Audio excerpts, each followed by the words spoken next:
Okay. Hello, everyone. Nice to see you. Sort of. Let's see.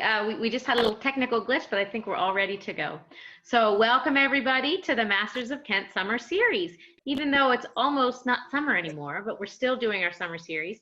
I'm Sarah Marshall, the director of Kent Memorial Library. Thank you for joining us as we celebrate the great town of Kent, and for your patience as we had to reschedule some of our series due to the power outages last month. The library is able to provide free programs like these because of the support of our nearly 200 donors who contributed to our matching campaign. We appreciate the generosity and are thrilled to showcase the variety of interesting and talented people we have in our town. Of course, we're always happy to receive any donations you're compelled to share. We are so grateful to all the friends of the Kent Memorial Library. Helping us tonight is our technology point person, Amanda Myers. Please let us know if you have any tech issues and we'll try to resolve them. Tips for the best possible viewing experience. Please mute and hide your videos for tonight's presentation. If you are experiencing technical difficulties, please type it in the chat that's usually down at the bottom of your screen, and Amanda will connect with you to troubleshoot. We will save time at the end for Q&A, and if you have a question, please type your question in the chat and I will ask it on your behalf. And we will unmute everyone at the end of the Q&A for some applause for what is surely going to be a fabulous presentation. Tonight's program is Building a Brand, How Frank Food Came to Life, presented by Frank Way. Before Kent restaurant owner Frank Way opened Frank Food Company, he had a successful career as an executive creative director, focusing primarily on brands and brand building. He cut his teeth at Calvin Klein's in-house agency as an art director back when Mark Wahlberg was better known as Marky Mark and Kate Moss was the scrawny beauty from London. He went on to found his own agency, then spent time producing Martha Stewart's TV show and worked with Tattoo Brand Consulting. Prior to opening his shop, Frank was an executive creative director at Edelman, the world's largest PR firm. Having always possessed a passion for entertaining and cooking, he opened Frank Food Company, incorporating the skills he'd acquired throughout a career of maintaining, building, and nurturing brands. He's pretty pleased with the results, and so are we. I hope you'll enjoy this presentation. We'll see you next Wednesday after this on September 9th at 7, when the Masters of Kent returns with Advice to a Public Speaker, which nowadays is everyone, a lecture discussion with Ron Marasco, PhD. But now, please join me in welcoming our very own Frank Way. Yay! You have to unmute yourself. Okay. I thought the host had to do it, but hi, everybody. Sarah, thank you so much. It is a pleasure to be here, and I think that this presentation should be hopefully entertaining and not boring as hell, but it is the cocktail hour, so if you feel like mixing yourself a Perfume Manhattan, now's the time to do it. I sort of give you a little bit of context and background about my story and how I ended up in Kent. I came to Kent, Connecticut because two of my very dearest friends bought a weekend house here. And so I bought a weekend house, sort of chasing them in the pursuit of relaxation and a different lifestyle, and ended up staying full time almost immediately. Town, and I feel passionately about what Kent is and the potential of Kent and this whole area. And I found myself working remotely, sort of what everyone is doing today, but I'm working remotely, and my client work was kind of drying up, and I couldn't figure out why that was happening. I was super busy when I first got here, and then I kind of realized I just didn't have the passion and the drive anymore.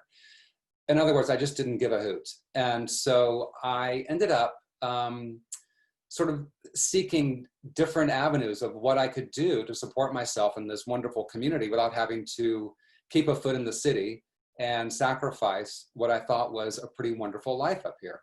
So my friend Ellen Corsell, who owns the block of Heron Gallery, Kingsley Tavern, and what was at the time 109 Cheese, came to me and said, look, 109 Cheese is moving into the Barns. Why don't you open a food shop here? I know you've been trying to figure out what you want to do. And I thought, well, that's kind of the craziest thing I've ever heard. I've never owned a retail shop, although I have worked in retail as a creative director. So I know a little bit about the mechanism of retail. But I haven't cooked since I was in college. I like entertaining and I like to be with people. But when I started to think about the opportunity as starting a brand, I was able to wrap my head around the idea of that. So I'm going to take you through a little bit of a quick presentation, and then we can kind of open it up to questions and answers. But essentially, I'm going to lay out the journey of what it is to think about brands and what a brand is, sort of look at some case studies or quickly look at examples of brands and see if we can identify them, and then to talk about the process that I went through in order to realize and actualize what my brand is.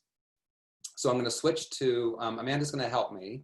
I'm going to go to, we're going to share screen now, Amanda, and I'm going to go to slideshow version.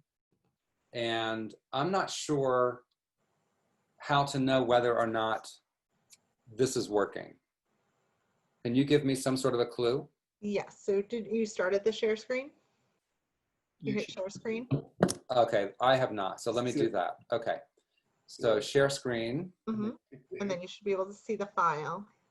If the file is not open on your computer, you may need to open it first. Okay. The file is open. Great. Now just expand it.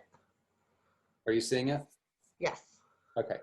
So I can go to slideshow now, right? Yes. But unfortunately, here we go. Perfect. Are we set? All set. Great. So I think the first question is that you have to ask yourself is, what is a brand? And I think people think of brands as it's the mark. So like the Nike swoosh is a brand. That is a brand, but it's the icon of the brand. It's not what the brand, it's not the gestalt of the brand or what the brand represents. Brands are not color palettes, and it's not necessarily a person. And this is where it gets a little tricky with me, because my brand happens to be the same name as my first name. And we'll talk about that specifically as well. But what a brand really is, it's a state of being. It's evocative of an idea or a set of values. It's something resonant to an individual and, in fact, to many. And the whole idea of that is that you want a brand to be as welcoming and as aspirational and as inclusive as possible in order to capture a broader audience. And I think every brand works very hard at, one, understanding who their consumer is and who their potential consumer is, but also articulating it in a way that people can wrap themselves, literally themselves, give to the brand. And I think people want to contribute to the life of a brand and feel like there's a relationship. And so it's really important that a brand feel, one, participatory, but also feel flexible. And so a brand is always evolving. And I think just sort of taking a pause on this idea of a brand, one of the things that we have all had to do in the state of COVID is sort of react. And so I've been able to take a look at the flexibility and the elasticity of my brand to see where I can succeed in business without compromising the integrity and the ideas and ideals of what the brand represents. So we're going to play a little game. I'm going to show you some images, and I want you to think about what you think you are looking at. Okay, so this first brand is a brand that we all know. And there are a few clues here for you to figure out who this brand is. One, I know I said that a brand is not a color palette, but a gesture of color, a gesture of how it approaches photography, a gesture of what the category is or the subject matter is a big clue to who this brand is. And this is a tricky brand because this brand is built around a person. And this is a brand that I worked for a little over a year. And what we always used to say was that if the person behind this brand were hit by a bus, this brand would be in big trouble. And so we had to figure out how to extract the person, in this case it's Martha Stewart, extract her from being the face of the brand and really develop what the brand aesthetic was and what the brand's philosophy was. In this case, the brand is really about teaching and being a teacher. And that's really how Martha perceives herself. She doesn't see herself as the celebrity of the brand, but she sees herself as being a teacher. And that's kind of an interesting way of thinking about that brand. It kind of gives you a new way or a new filter with which to approach it. And so suddenly we are all students of the Martha Stewart brand, and it's really about me learning how to do things for myself. The next brand is a brand, what's going on here? I'm not advancing for some reason. There we go. This next brand is a fashion brand, and fashion, talk about the importance of branding in a particular category or a particular industry. Fashion is the most important because fashion is how we express who we are and who we want to be in the world. It plays in this idea of archetypes. So when I go to my closet, I can be a certain thing, and this particular brand is great at fulfilling all of my fantasies of who I think I can be. I can be an outdoors person, I can be sporty, I can be preppy, I can be formal. This brand was built on an iconic shirt, and it has exploded into a lifestyle brand. And this is the brand of Ralph Lauren. So you see that it takes references to the preppy lifestyle. In this case, and I'm using one very sort of small, narrow example, I could have put 100 pictures here and given us a sense of the breadth of this brand, but I wanted to choose, I wanted to select this image specifically because it's about youth. And in this case, what's interesting, it's about race. And I think where the Ralph Lauren brand has to tread very lightly, especially these days, is to market its inclusiveness. And in this case, this is an older ad for them, but it's especially relevant today because I think it was built on class. The brand was built about being aspirational. And to be honest with you and kind of crass, it's about being white and entitled.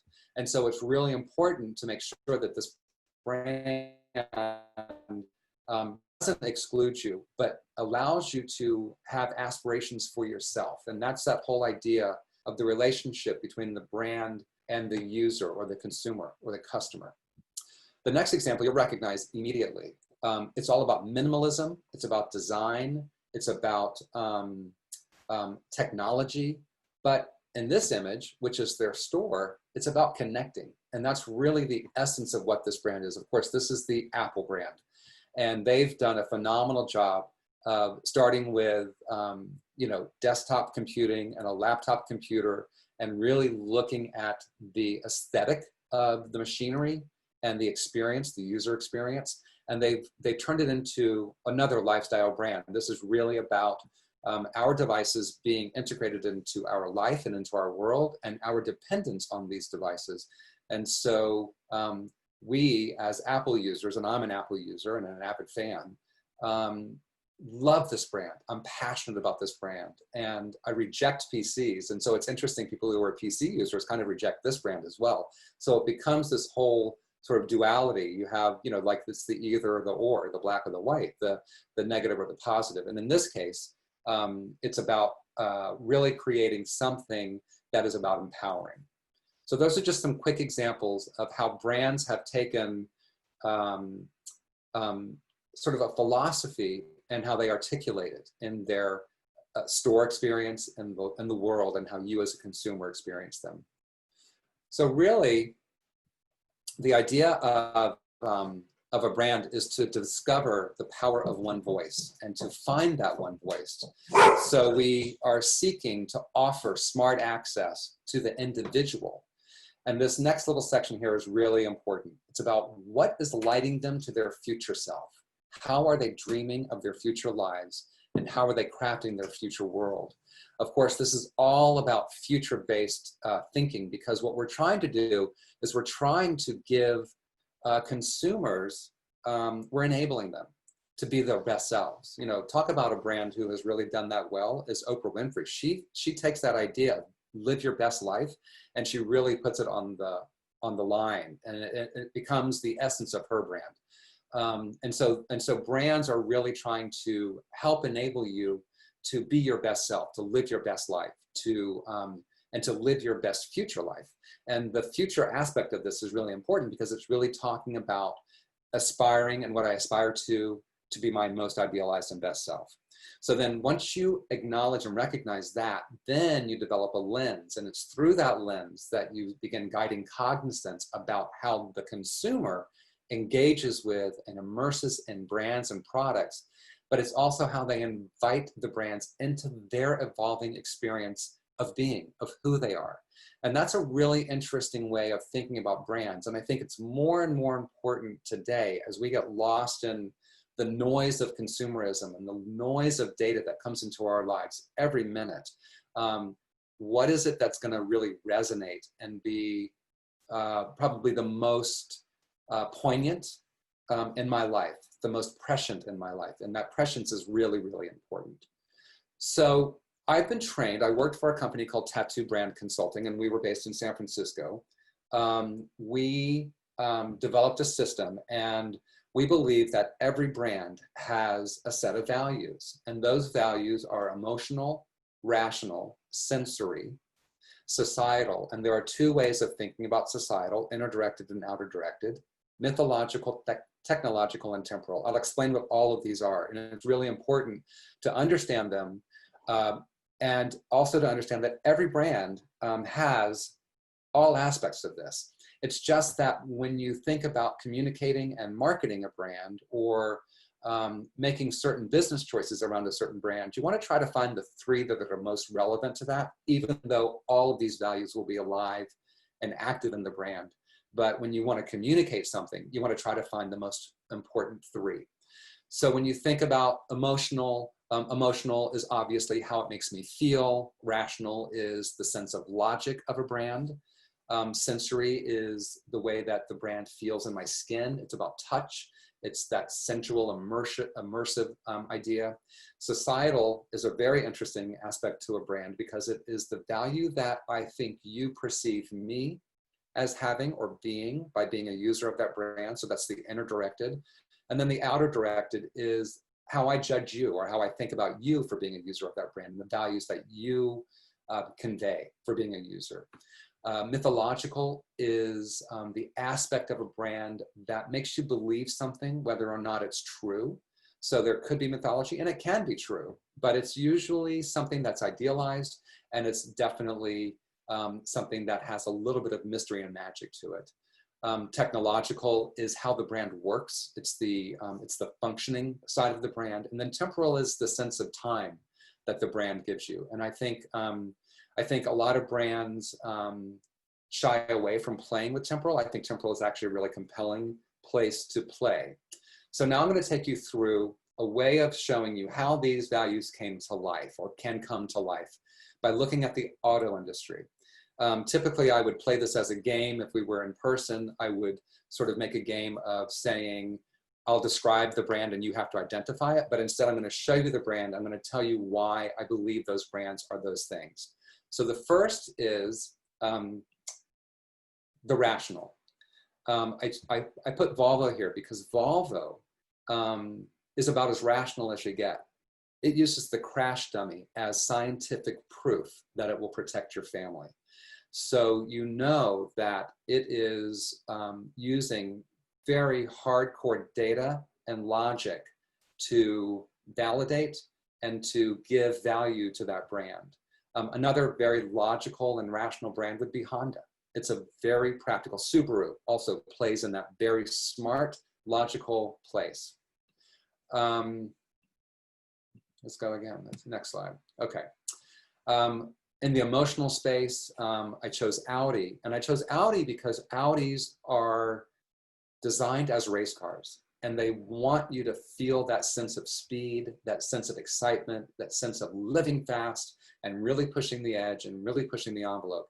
And so they live very much in the emotional space. They're also a technology brand because it is about sort of the technology of racing.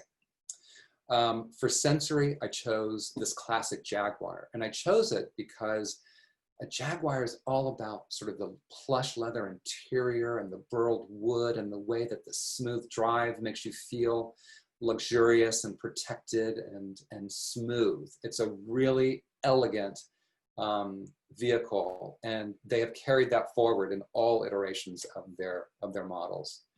For societal, I put Hummer down here. Hummer is a really interesting brand because one, you take up far too much space. So I have a judgment of a person who drives a Hummer. So as an outer directed value, I think you're kind of a jerk, right? You take up too much space, you take up too much fuel, you think you're better than everybody else, right? That's my judgment on it. But it certainly is a certain value set that is conveyed. Inner directed is, I deserve that road. I deserve to protect my family. I deserve to be safe in my car.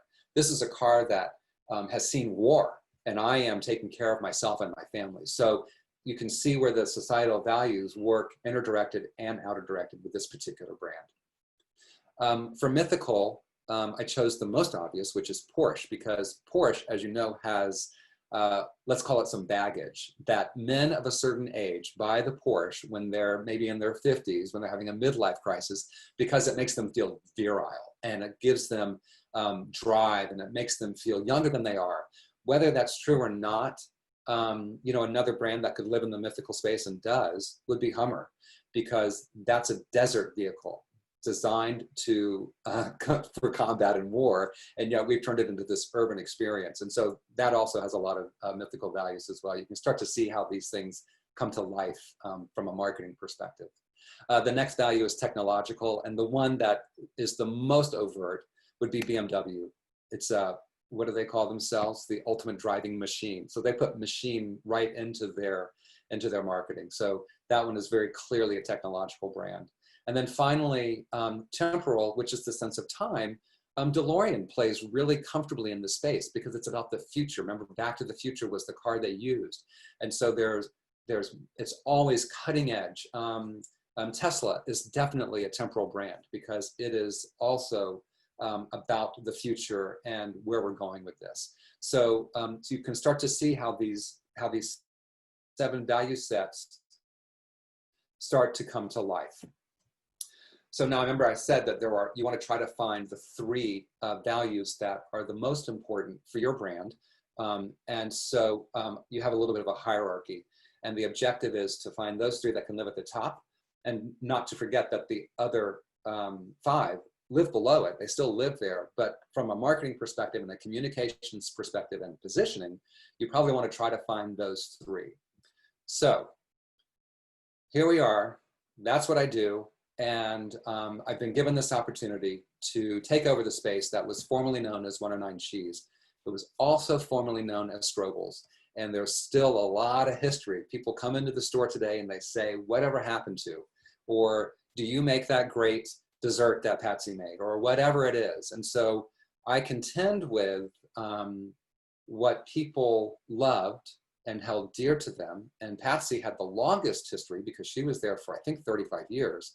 109 Cheese was there for maybe 4 years, and then there were a few iterations in between. But those 2 brands were the ones that lived the longest and have the most equity. And that's what I was sort of dealing with coming into a space, to a raw space that I had to completely reinvent without a lot of money. And I also had to make some very specific choices. I also wanted to look at the environment. And we are a small town in Connecticut, but look at the number of food options that we have.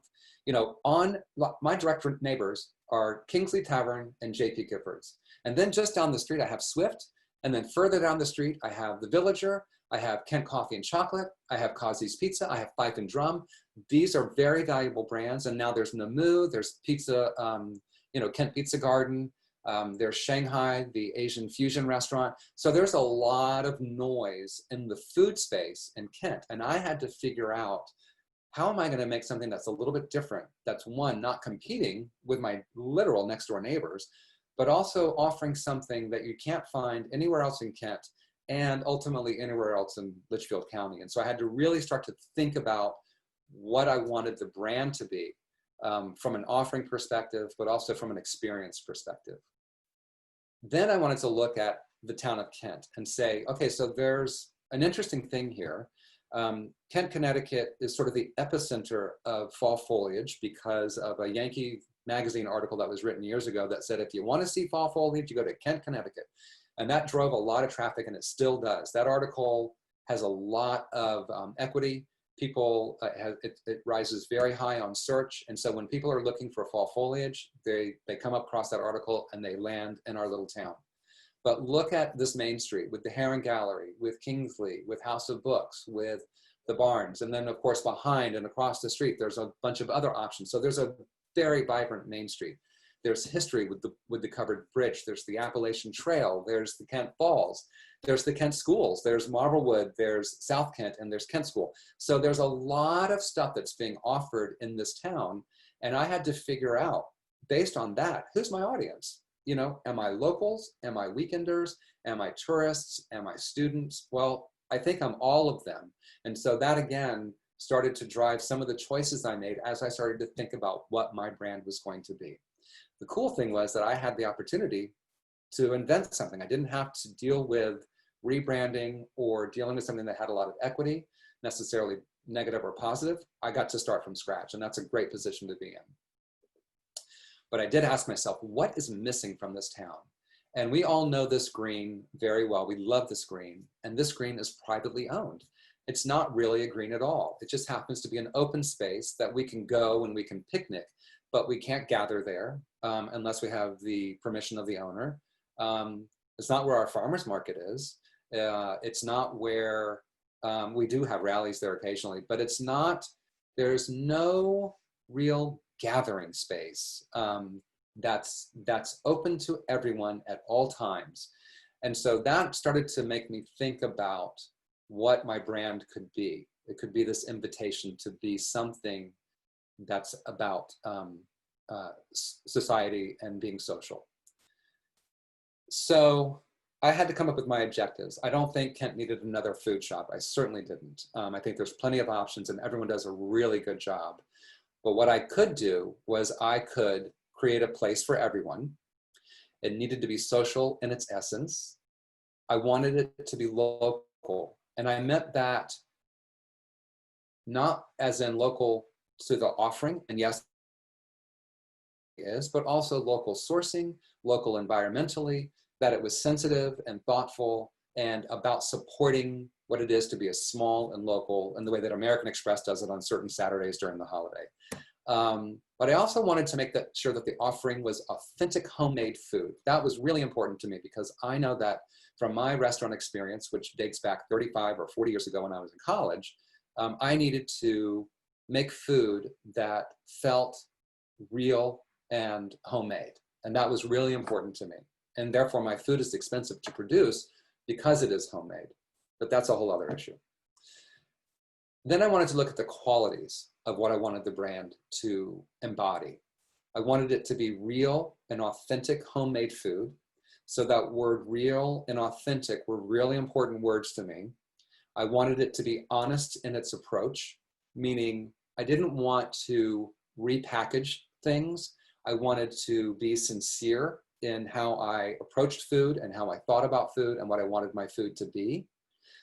It had to possess integrity, meaning if it could be locally and organic and wholesome, I wanted it to have that. That was the integrity I was looking for in my food. And it had to be the great equalizer because I had so many disparate audiences. I had the students, I had the locals, I had the weekenders, I had the tourists. How do I create something for everyone? Oh, and the hikers, let's not forget them. So I decided that it all started with a name. And this is where it gets very tricky. So we all know that the shop is called Frank. And people have said to me, I don't understand. It's a lowercase f, it has a period, your name is Frank. This is really confusing. And on one level, it is kind of confusing. The confusing part is that it happens to be my name. But the intention behind the brand and the idea of the brand is not that it's me, but that it's what it means to be frank, what it means to be authentic, to be forthright, to be honest, and to have integrity in what you say and what you stand for, and to be able to back it up. And so, so Frank became the name of the brand. And then I needed to start to think about how am I going to build this? So let me start to build my filter and start to analyze based on the discipline of looking at the values and looking at what 3 values I thought were the most important for me. So I went through the exercise of looking through rational, emotional, societal, temporal, mythological, sensory, all of the brand, technological, all those values. And I had to do the work of articulating how Frank the brand works around this idea of what it is to be Frank. And so I wanted to look at the hierarchy, obviously, and the three that I decided were really the most important to me. One was emotional. And I think of it as there's no place like home. I wanted to create an environment that felt inviting. So I designed it to look like my dining room and my living room. I used furniture from my house. I brought in Oriental carpets. I brought in an antique hutch. I had another hutch made. I wanted the colors to be very inviting and warm. I wanted you to feel like you walked through the door of someone's home and that you felt welcome and safe and protected in that space. I also think of this as the societal brand because it's really about being a neighbor. This is the space where we gather, where we have an opportunity to engage in discourse, where we can talk politics or not, where we can talk about what happened to our neighbors, what we can talk about what happened with the power outage. We can talk about anything. That there was a sense of invitation to be yourself and to be a neighbor to each other and to support each other in a way that you really can't in other food shops in town or really in Litchfield, because it wasn't set up that way. That wasn't the philosophy behind those brands. It was the philosophy behind Frank, which is why it's called that, to be able to say, let's all be honest together. And then the third value that I believe in, that's very important to me, was temporal. And I think this is really interesting because temporal, remember, it's that sense of time. All of my food that I choose is based on a memory. The pulled pork that we make is from an experience I had as a Boy Scout at one of our rallies. The devil's food cake is from my childhood. It was my birthday cake when I was 4. We made angel food cake today, another very evocative memory. And I want the food to feel like it came from something very old-fashioned in my food. There's something very old-fashioned in my approach. It's not modern food. It's not cutting edge, nor do I want it to be, because I'm not that guy and I'm not that qualified as a cook. Remember, I'm not a cook. In fact, I just happen to like to cook and I'm a decent cook. But when I think about cooking through the filter of the brand, then I can make certain choices. And now we're starting to find that there are things on the menu that have become regulars. Crab cakes you'll probably find every weekend. We always do a tenderloin of some sort, whether it's beef or pork, because these are things that were evocative of my childhood that make me feel like I'm home. And so that's the whole philosophy. So those 3 values become the most important values to me. And that is what drives all the choices I make as I make brand decisions. So we have emotional, societal, and temporal. And that's rather interesting in the food space, because the one value that typically would live in food is sensory, because eating is such a sensual experience. And I chose very consciously not to make that a part of the brand value sets, but to push temporal up there, because that really is something that's unique and differentiating from other food experiences. So here you go, Frank, honest to goodness food. I kind of use that as my tagline. And I use that, I don't really use it publicly too much, but it leaks out occasionally. What you'll see is missing here is food company underneath it. And that's quite intentional, because the plan is to be able to evolve this brand. Once Frank Food Company establishes itself as a viable brand that celebrates the values that we have chosen to make the pillars of this brand, then Food Company can go away. But as a new brand, I needed to define it. And so the definition of Food Company needed to be there and needs to be there now for another couple of years until I can start to get to Frank as the brand. That gives me an opportunity to expand the brand into other categories. We can go into packaging, we can go into homewares, we can go into becoming more of a lifestyle brand. And that's the ultimate goal. That's, when I'm 80. So anyway, and then honest to goodness food can also be condensed and abbreviated to just be honest to goodness, because then it becomes about the integrity of what it is to be Frank. And that's how the brand sort of became who it is. So these are images that I pulled early on. I have a bunch of images. I probably have 1,000 pictures that I went through of other shops around the world, of the way that food was presented, of interiors of shops. And these three sort of became the key ideas of what I wanted my shop experience to be. So I wanted it to be very clean, but I wanted the palette and the colors to be very inviting and warm. I wanted the packaging to feel very modern and sustainable. And I also wanted it to feel like you were in somebody's home. And so that picture on the right with the antique hutch is very similar to the antique hutch that I brought in. And I think that the execution matches it somewhat. It's not perfect, but it certainly does feel like a different kind of experience when you walk in. You don't feel like you're getting the same thing.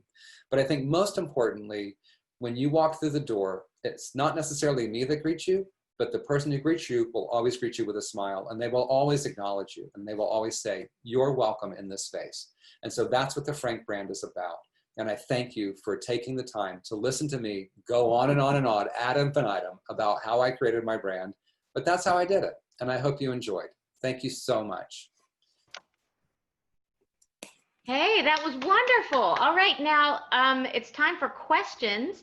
Merle left a little note that says how fortunate your name is Frank. You know, what were some of your other options? I mean, Frank, obviously that is an excellent adjective. Did you have some, oh, start my video, sorry. Did you have some other words that you thought would have also encapsulated all of those ideas? You know, I didn't really, you know, so the idea of Frank is actually a bit of a curse, because just like Martha Stewart or Oprah Winfrey, you know, their brands are named after them. And that became a challenge for me as well. And I had to really think, is it worth it? And I thought, you know, we're such a small town. I want this to feel as colloquial as possible. I want it to feel as small as possible, because this is not about me trying to take a land grab for all the food in Kent, of which there are lots of options. It was really about me just coming up with a little niche that was unique and different.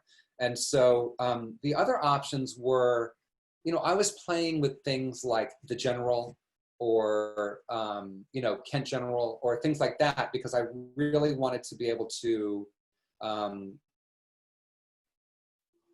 the elasticity of the brand to be more than just a food offering. And so that's where the word Frank sort of started to fit very nicely in defining what the brand represented. And so at a certain point, I was like, this is kind of a no-brainer, and I don't really have a choice. Well, I mean, when you talk about expanding it into other areas, what's the most exciting, or what has the most promise? I mean, you could go so many different directions. I could. I think, you know, look, I want to get the food right to begin with. I don't want to mess this up. And the first year in business was, quite honestly, very challenging for me. I was in way over my head. I didn't know what I was doing as a business person. I didn't make any money.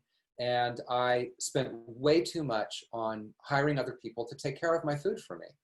And the truth is, I know what food I want, and I know what I want the experience of the food to be. So I work really hard at selecting and editing my menu every week. And I'm not the cook. I'm not coming up with these recipes. I'm a resource. And so I pull recipes from all over the globe because I want them to evoke a certain feeling. And that feeling is a nostalgic feeling.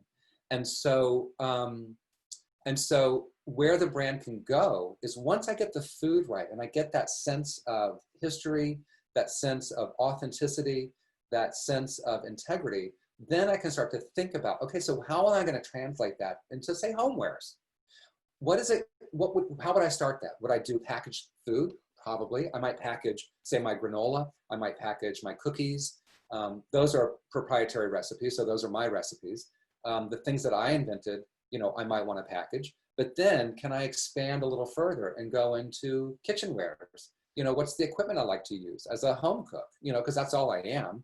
And then ultimately, could we actually dabble in home furnishings? Maybe. You know, maybe it starts in the kitchen, but then maybe it goes into the whole home. I don't know. So, you know, that's kind of where the thinking is. But honestly, at this point, I'm a year and a half into it, and I'm just happy to be able to pay my rent, keep the lights on, keep my small staff employed, and to continue offering this to the community. We have a few questions here about, I guess, about intentionality. So one of them was, and this is both from the Hahnemans, one of them was, why do you use the word shut and not closed? Which is an interesting little question. And but it's, I feel like, an intentional choice. And then she has another question here that says, you also have an amazing way of creatively blending flavors in unexpected ways. Is that also intentional? So yeah, speak a little bit about those sort of intentional choices that you've made. Well, yes, of course. The word shut is very intentional, and it's because I want to disrupt a little bit. I want to get noticed. So the design of the logo, and this goes back to sort of the font that I chose. I chose a font Dido as the font for my logo, and I manipulated it. So because I have design background, I was able to change the way that the serif worked or the height of the character. But I was able to really create a mark that, to me, felt classic to a certain degree with the serifs and with the large circles within the font. But I also wanted to continue to take that idea of what it is to be frank to the language and the way that I articulate. So the word shut is an unusual and unexpected way of saying we're closed. And that's simply all it is. It's a wink. It's me having a little fun and being a little playful and not being so serious about it. And so that's really what that is. It's about languaging for me and the importance of language. But in that same way, your flavors are fun and playful and a little bit different, a little bit of a different combination. Sometimes, and sometimes they're a little more traditional. It's interesting. It's funny that you say that because, yeah, I think the dishes, I always want to have a little bit of a twist on the food. Mm-hmm. So otherwise it would be a little bit boring. So while there are many dishes that are steeped in my history, the devil's food cake specifically, and the chocolate chip cookies, I always want it to be interesting, and I want it to be a surprise, and I want to keep you coming back. And what's happened with the disruption is that I want to make sure that when you come to my shop, that you're surprised by what you see. That's why every Thursday, if you sign up on my website, you'll get a newsletter from me every Thursday morning that publishes my menu for dinners Thursday through Sunday. And I offer 2 a night. And I do that because I want you to be surprised. I want you to feel like you're at home and you're not in a rut. And I want to keep you coming back and keep you surprised. So I think it's my responsibility as a food option in town to keep it fresh and to keep it interesting. Otherwise, you could order from anybody's menu all the time. And I'm hoping that the choices that I make are appealing enough that you'll continue to choose me. That's all it is. We have another question here. It says, can you tell more about how you work with your chef to create a dish that reflects your brand? How do you and the chef have those conversations about the food? Well, that's very interesting because I am now the chef. Ooh. So what happened with COVID was that I had to really reassess my business. So I took my position as front of house and I moved into the kitchen full time. And the reason that's so important to me right now is because I had a huge aha moment that I had lost control of my food. Oh, wow. And while I was directing and guiding others, I wasn't mature enough as a brand to be able to give the guidance that I think I would be able to give maybe in a year or two. So it was really important that I reconnect with my food. So what I'm doing is when I'm reading through recipes and I'm looking at recipes, I'm looking at things that are interesting to me. And I like reading recipes. I like sort of getting a surprise in an ingredient. And I might take that ingredient, I might apply it to something else. So really it's about playing. But the truth is, I'm still learning. And I want to always be learning. And I want that I want that sense of discovery to be a part of the customer experience as well, because we're in this together. I have another little question. I'm not exactly sure what it means. It says brand versus marketing. So I'm not sure exactly where that's going. Branding versus marketing? Branding versus marketing. Okay.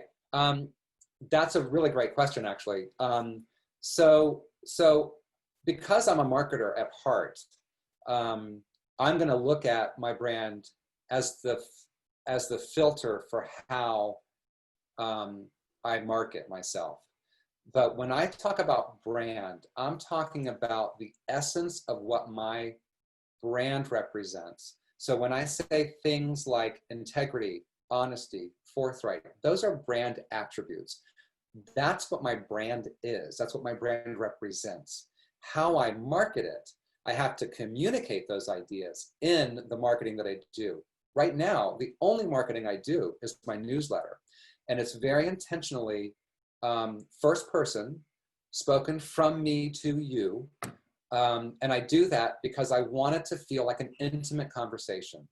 And that's a brand attribute. That's not marketing. So the brand, which is about intimate connections, about being sincere and forthright, about pulling people together, is what the brand essence is. And how the marketing communicates it has to reflect that brand essence. I hope that answers the question.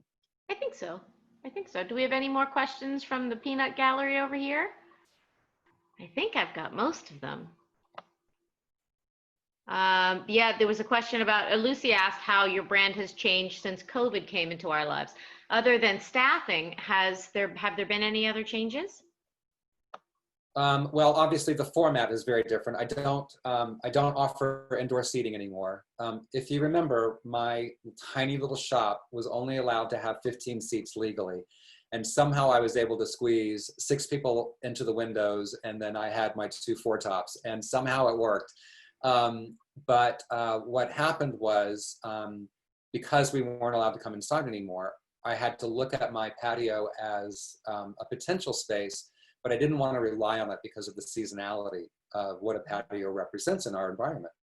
And so I wanted to figure out how to make my food portable so that you could take it home and have it in your own home. So that's another sort of interpretation of what it is to make yourself at home, to sort of feel like you're at home. The food has to feel homemade. And I'm being a little loose in the interpretation, but honestly, that's kind of how I've had to adapt in order to survive in this environment. And I think it's working. I'm hopeful that because we have more residents now than we've ever had before who are full-time in this area, they're not going anywhere this winter. And I'm hoping that they will still choose me to provide for them through the winter. And it's not going to depend on people grabbing a sandwich and sitting on my patio. It's really about somebody going in or calling and saying, I'd like to have tonight's roast beef sandwich, can you deliver it? Or roast beef dinner, can you deliver it? Do you deliver? How do you handle the logistics of that? That was another question we had. It's very interesting. So what happens is, I also, because I'm a small guy who's pretty good at cooking, I'm not real fast. And I can only cook so much. I feel like I'm dancing as fast as I can. I'm cooking as fast as I can. And I can cook about 15 of each meal I offer. So I have about 30 meals, and it's all offered on a first come, first served basis. So when I publish my newsletter on Thursday morning, I invite customers to call the store after 11 to talk to somebody and to place their order. They can place their order for the whole weekend.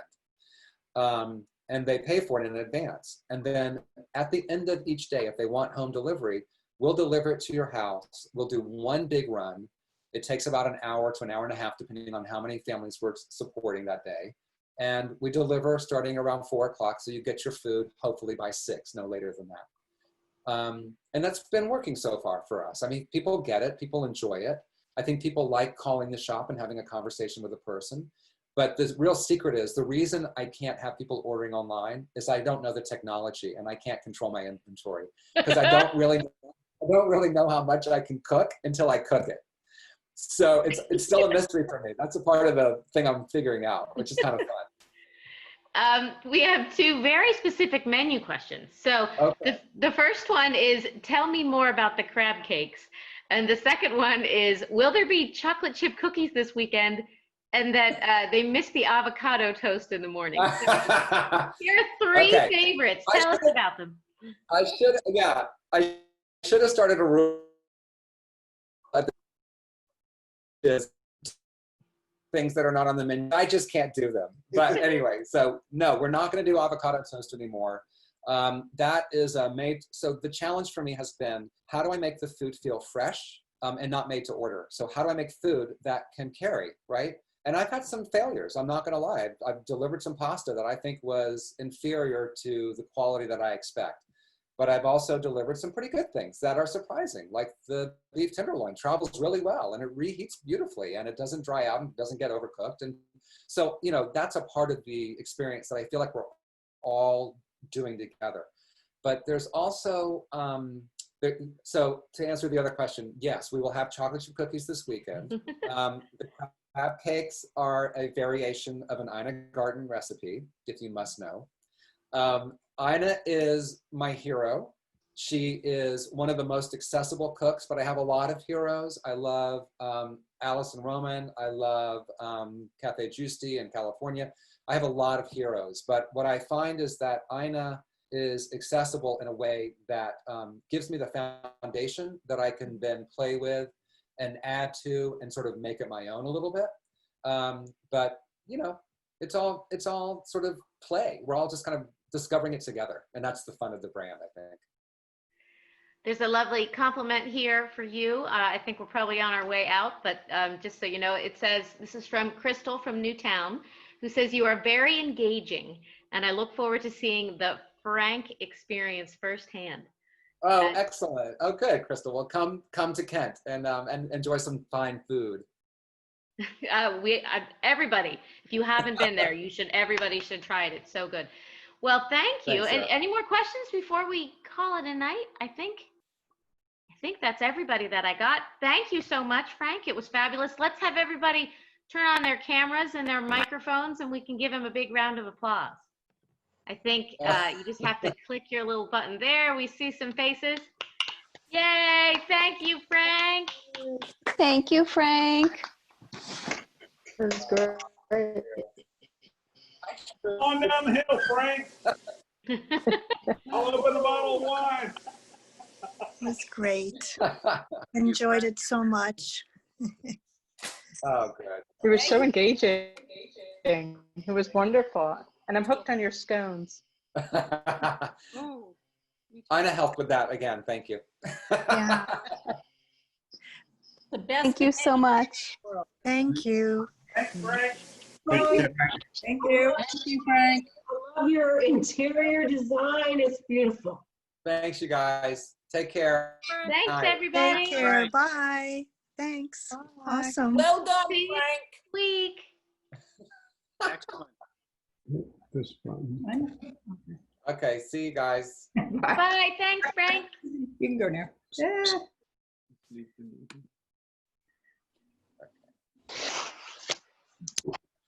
That's it.